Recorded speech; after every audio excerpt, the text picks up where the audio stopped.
cette session, c'est évidemment primordial que Catel puisse effectivement s'en saisir. On a eu la présence de la DGOS à travers Yann-Maël Le Douarin, qui était essentielle pour montrer aussi qu'il y a une volonté en fait, du ministère de développer en fait, ETAP, même s'il y a encore quelques obstacles.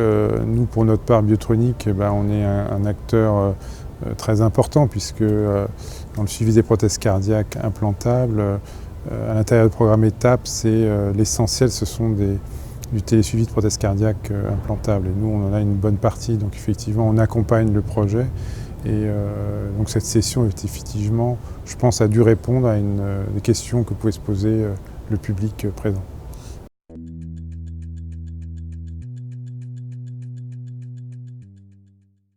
Les enjeux, c'était évoqué ce matin, c'est la suite du programme ETAP, mais ça a été assez bien dit par Yann-Maël Le Douarin, c'est-à-dire qu'il n'y a pas d'inquiétude, on ne voit pas comment les choses vont s'arrêter, donc il y aura d'une manière ou d'une autre une continuité dans le financement à travers un autre modèle que ETAP, certainement dans le droit commun, que ce soit la rémunération des médecins ou les prothèses implantables qui sont déjà prises en charge.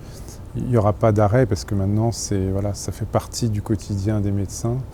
On ne revient pas en arrière sur une innovation majeure qui fait partie de l'état de l'art.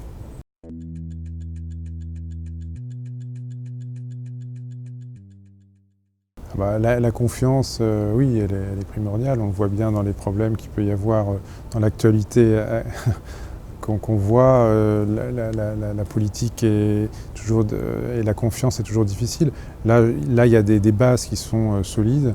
Il y a des industriels qui ont des solutions qui sont très, je dirais, solides aussi et sécurisées.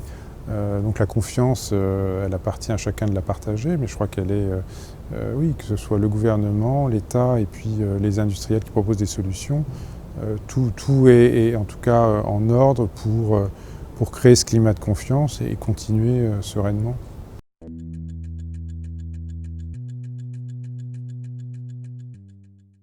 Je crois qu'il faut développer les usages. Après, il y a différents. C'est tellement vaste. Nous, on est dans le dispositif médical, dans la e-santé. Il y a aussi le bien-être. Il y a des applications pour le bien-être, mais c'est très différent. Nous, on est très réglementé. On a des dispositifs médicaux, donc qui sont évalués par la HAS.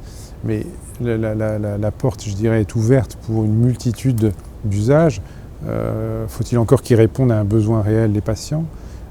Et ceux-là, ils auront toute leur place, avec une réglementation bien claire, bien cadrée pour respecter la confiance et puis ce qu'exigent les patients, ce qui est normal.